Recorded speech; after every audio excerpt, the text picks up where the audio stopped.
अपनी चिंता खुद करें, सरकार भरोसे ना बैठें। आज मैं आपको देश की समस्याओं के बारे में बताता हूँ और उनका समाधान भी बताता हूँ। यह एक कवि के द्वारा लिखा गया है। आज आपको एक कवि की दिनचर्या और उसकी चिंताओं के बारे में बताता हूँ। सुबह का नाश्ता करने के बाद मैं देश की चिंता करने लगता हूँ। लोग देश की चिंता में हजारों लाखों करोड़ रुपए बर्बाद करते हैं। प्रधानमंत्री, मंत्री, सांसद, विधायक सभी देश की चिंता में पैसा और समय बर्बाद करते हैं।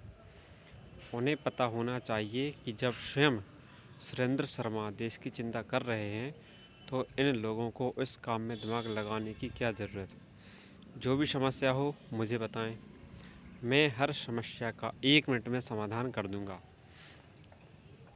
जैसे देश प्रदूषण की समस्या से घिरा हुआ है, पूरे देश में एक्यू देखकर दहशत का माहौल है। मेरा मानना है कि वायु प्रदूषण नापने वाली मशीनों को बंद कर दिया जाए। ना रहेगा बांस, ना बजेगी बांसुरी। वैसे प्रदूषण के इस दौर में अपनी चिंता पहले करें, देश अपनी संभाल खुद कर लेगा।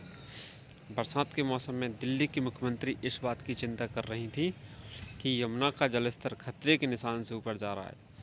इस समस्या के समाधान के लिए करोड़ों रुपए का खर्चा किया जा रहा था। मैंने 100 रुपये से भी कम खर्च में समस्या का समाधान कर दिया। दरअसल इस घबराने जैसी कोई बात थी ही नहीं। मैंने समझाया कि एक पेंट का डिब्बा मंगवाकर खतरे के निशान को 1 फीट ऊपर कर दो, हो गया समाधान।